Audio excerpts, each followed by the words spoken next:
সবাইকে স্বাগতম। আজ আমরা বিশ্লেষণ করব চেলসি কি প্রিমিয়ার লিগের গুরুতর শিরোপা প্রতিযোগী হিসেবে ধরা উচিত। সাম্প্রতিক ম্যাচগুলোতে তাদের পারফরম্যান্স ও কৌশল নিয়ে বিশদ আলোচনা করব।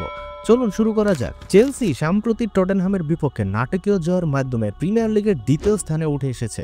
মাত্র 4 পয়েন্ট পিছিয়ে লিভারপুলের পেছনে থাকা ব্লুজরা কি এবার শিরোপার জন্য চ্যালেঞ্জ জানাতে পারবে? গত কয়েক বছর চেলসির জন্য বেশ অস্থির কেটেছে। মালিকানার পরিবর্তনের পর প্রচুর টাকা খরচ করেও তারা টেবিলের নিচের দিকেই কাটিয়েছে। এবার তাদের শুরুটা ছিল অনেকটা অনিশ্চিত। গ্রীষ্মকালীন ট্রান্সফার উইন্ডোতে 11 জন নতুন খেলোয়াড় যোগ করেছে, খরচ করেছে প্রায় 250 মিলিয়ন ইউরো। তবে কিছু তারকা যেমন কনর গ্যালাঘের ও রাহিম স্টার্লিংকে বিদায় দিতে হয়েছে। কোচিংয়ের পরিবর্তন এসেছে। এনজো মারেস্কো লেস্টার থেকে আসার পর সন্দেহ থাকলেও এখন তিনিই ভালো করছেন। চেলসির আক্রমণাত্মক খেলা এই মৌসুমে বেশ ধারালো।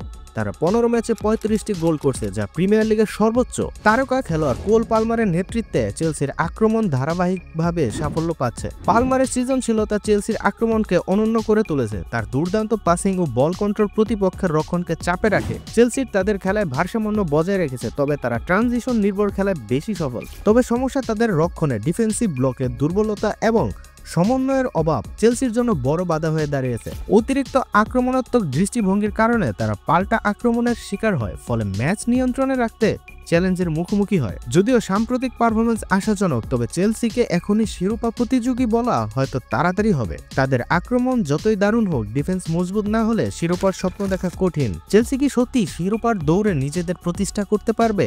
আপনার মতামত জানাতে ভুলবেন না। ভিডিওটি ভালো লাগলে লাইক দিন, শেয়ার করুন আর নতুন নতুন ফুটবল বিশ্লেষণের জন্য সাবস্ক্রাইব করে আমাদের সাথেই থাকুন। ধন্যবাদ।